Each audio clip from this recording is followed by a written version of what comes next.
bentuknya ya.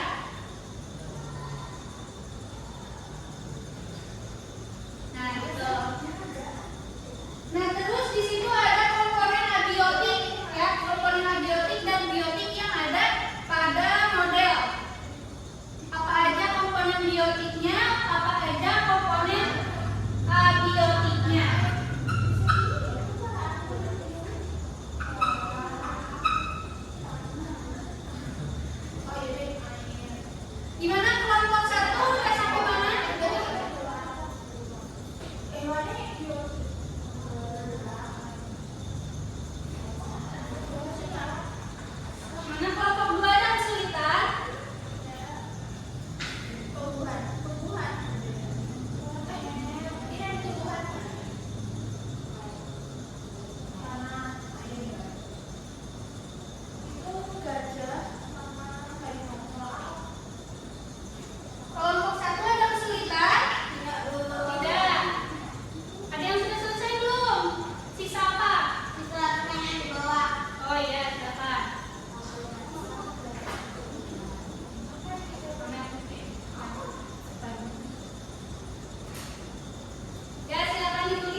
sumber dayanya melimpah, kehidupannya juga berkembang dengan baik.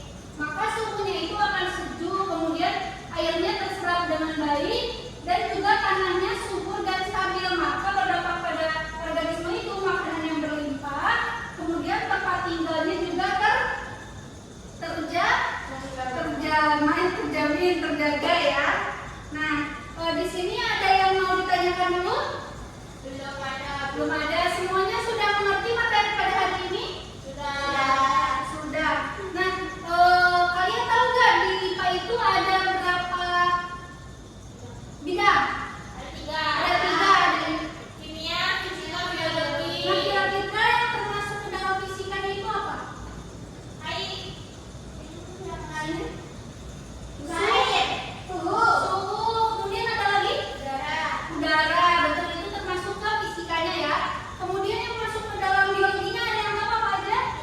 Biotik, abiotiknya betul. Betul. Nah, kemudian yang kimianya ada yang tahu? Oksigen, tereksagen. Betul. Tepuk tangan untuk semuanya. Nah, kemudian ibu mau salah satu dari kalian menyampaikan kesimpulannya. Silakan, ada yang bisa? Ada yang berani untuk menyimpulkan pelajaran hari ini? Saya. Ayo, balik waktu dulu. Ketika lingkungannya rusak, maka organisme yang hidup di dalamnya juga akan terjadi. Ya. Dan begitu pun sebaliknya. Ya. Tepuk tangan untuk Mbak Alifa. Nah, sekarang ibu minta kalian untuk duduk ke tempat semula ya, tidak lagi berkelompok. Kembali ke tempat duduk seperti semula.